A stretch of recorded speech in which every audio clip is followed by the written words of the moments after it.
banyak pertanyaan yang masuk kepada kami dan kali ini kita akan menjawab satu persatu, hal-hal yang sangat penting karena banyaknya pertanyaan, jadi kami akan klasifikasikan. Kali ini kita akan bicara tentang seputar kebiasaan atau kebudayaan pada zaman Alkitab ditulis hingga gereja sekarang. Yang pertama, ini ada pertanyaan dari saudara Ahmad yang isinya, saya ingin bertanya apakah Paulus pernah bertemu dengan Nabi Isa, sedangkan banyak ulama berpendapat bahwa Paulus itu tidak pernah bertemu sama sekali dengan Nabi Isa. Sedangkan Paulus sendiri mendirikan sebuah ajaran agama yang bernama Kristen atau Nasrani. Di sini dia tulis seperti itu, dengan cara membawa ajaran Nabi Isa. Mohon dijelaskan ini, Bah. Ya, terima kasih. Kalau kita memahami agama Kristen dari perspektif non-Kristen, itu kan menimbulkan salah paham. Setiap agama itu kan memiliki pandangan tentang otoritas pewahyuan. Umat Islam percaya bahwa Al-Quran itu adalah firman-firman Allah yang diberikan kepada Nabi Muhammad. Orang percaya dengan Quran ketika Al-Quran bercerita tentang Nabi Isa. Sekalipun Nabi Muhammad tidak pernah ketemu dengan Nabi Isa, kan itu kan? Kan gitu kan? Jadi kalau jaraknya udah 500 tahun lebih loh, kenapa umat Islam percaya dengan keterangan Al-Quran? Nabi Muhammad juga tidak pernah ketemu Nabi Isa. Nah, tapi umat Islam percaya itu wahyu Tuhan. Pandangan Kristen tidak mengenal wahyu dalam pengertian yang dipahami Islam. Jadi, kalau dijawab dengan singkat ya, Paulus menerima wahyu kok, selesai kan? Waktu dia mengejar-ngejar pengikut Yesus, dalam jalan ke Damsyik atau Damaskus, dia menerima penampakan atau visi Damaskus ketika Yesus menampakkan diri, firu'yah dalam vision. Saulus, Saulus, mengapa engkau menganiaya aku? Ini ketemu. Gitu? Jadi artinya kalau ukuran pertemuan dipahami dengan ukuran fisik, bagaimana kita percaya Paulus?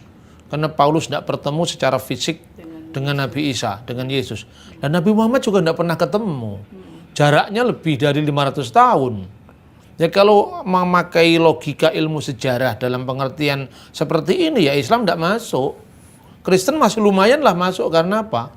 Sekalipun Paulus tidak pernah ketemu Yesus secara fisik, tetapi dia hidup di abad yang sama. Dia hidup di abad pertama. Paulus bertemu dengan Petrus. Paulus bertemu dengan Yakobus. Paulus mengikuti pertemuan di Yerusalem. Ketika apa yang disampaikan cek and recheck dengan sumber yang masih hidup. Ketika Paulus meninggal tahun 67, dia bersama-sama dengan Petrus, muridnya Yesus. Yang meninggal kira-kira tahun 64, 3 tahun sebelum Paulus meninggal. Paulus ketemu dengan Yakobus yang adalah masih kerabat Yesus dari Yusuf, ya, suami Maria yang tidak ada hubungan biologis dengan Maria. Tetapi artinya dia hidup di abad yang sama. Nah, terus kemudian soal para ulama, itu kan ulama masing-masing, setiap agama kan punya ulamanya. Kalau Anda seorang muslim, dasarnya Islam ya silakan. Tetapi ketika Anda memahami ajaran Kristen dari sudut pandang Islam, itu tidak fair. Yang pertama itu. Terus kemudian yang kedua, Paulus mengarang agama Kristen, tidak ada yang mengarang. Karena kekristenan itu dipersatukan oleh apa yang namanya paradosis rasuliah. Jadi paradosis apostolik itu apa? Yesus menunjuk Petrus sebagai pemimpin gereja. Engkau adalah batu karang dan di atas batu ini akan mendirikan gerejaku. Sejak saat itu gereja mengenal yang namanya khilafah rasuliah, suksesi apostolik. Karena Yesus punya murid 12, punya murid 70. Murid-muridnya Yesus punya murid lagi yang namanya Apostolic Fathers, Abba Ar-Rasuliyun. Dari Apostolic Fathers itu punya murid-murid lagi. Jadi Yesus punya murid misalnya Yohanes. Yohanes punya murid Polikarpus dari Smyrna. Polikarpus punya murid lagi namanya Irenaeus. Irenaeus punya murid lagi namanya Hippolytus, sampai bapak-bapak konsili, sampai gereja sekarang. Ajarannya bersinambung, bukan dikarang-karang oleh Paulus. Kalau Paulus ngarang, tentu rasul-rasul yang lain akan menyangkal kalau dia salah. Tidak ada koreksi apapun terhadap ajaran Paulus di dalam gereja. Karena ajaran Paulus adalah ajaran Yesus yang dikontekstualisasikan dengan pembaca atau audien yang bukan Yahudi. Maka kemudian dikenal semacam pembagian tugas, bahwa Paulus adalah rasul untuk orang-orang yang tidak bersunat, artinya orang-orang Gentile, non-Jewish. Sementara Petrus dan sebagainya dia berbicara kepada orang-orang Yahudi. Jadi nidamnya, sistemnya sudah clear dari abad pertama, dan ada bukti-bukti sejarah. Misalnya, ajaran yang menyangkal Paulus itu baru muncul pada sebuah sekte namanya sekte Ebionit. Sekte ini pecahan dari gereja Yerusalem. Jadi banyak orang salah mengerti. Ebionit itu bukan Kristen mula-mula, tetapi dia sekte Kristen Yahudi yang muncul dari sekte sebelumnya namanya sekte Nasrani. Jadi seringkali orang disebut Nasrani. Itu tidak tepat. Kristen itu Kristen, Masihi bukan Nasrani. Nasrani itu sebutan Islam tentang kekristenan. Nasrani itu adalah bagian dari sekte Kristen Yahudi, dan itu tidak mewakili seluruh kekristenan. Kita jangan mau dong disebut Nasrani. Kita bukan orang Nasrani. Kita orang Kristen. Orang Arab, Abuna Hadratak Masihi wala Nasrani. Masihi. Ini saksi mata. Ini orang Arab, Kristen, ya orang Mesir, ana Masihi, bukan Nasrani. Nah, jadi jangan mengukur agama orang lain dari ukuran Al-Quran, karena Al-Quran bukan kitabnya orang Kristen, itu kitabnya orang Islam. Terus kemudian ketika rasul-rasul itu punya murid lagi. Muridnya Rasul Yohanes namanya Ignatius dari Antioquia. Al-Khidis Ignatius Al-Antoki.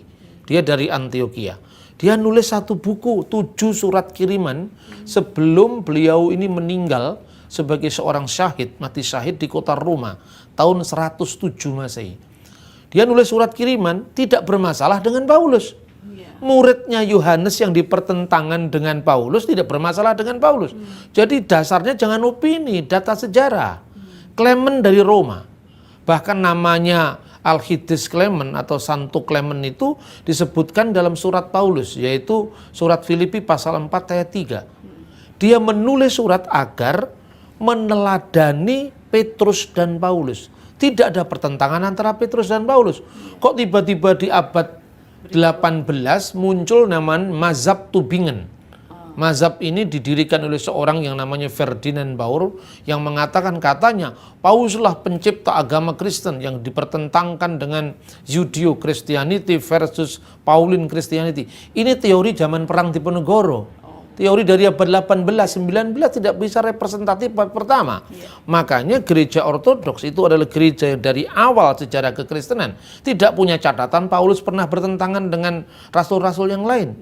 Juga catatan Polikarpus. Dia menulis tentang Paulus. Dan Paulus itu dihormati, tidak pernah disangkal sebagai pencipta ajaran agama Kristen. Jadi saya kira itu jadi pola pikirnya. Terus yang terakhir harus saya katakan kepada teman-teman muslim, silakan membaca tafsir Ibnu Katsir. Silakan membaca tafsir Al-Marroqi. Silakan Anda membaca tafsir yang kecil itu, tafsir Yasin Al-Hamami, karya Syekh Hamami Jadah. Paulus diakui di sana. Jadi ada nama Paulus. Ada nama Paulus. Jadi utusan dari surah Yasin itu, 2 utusan Nabi Isa itu dalam tafsir Ibnu Katsir itu disebutkan namanya adalah Yuhana wa Sam'un.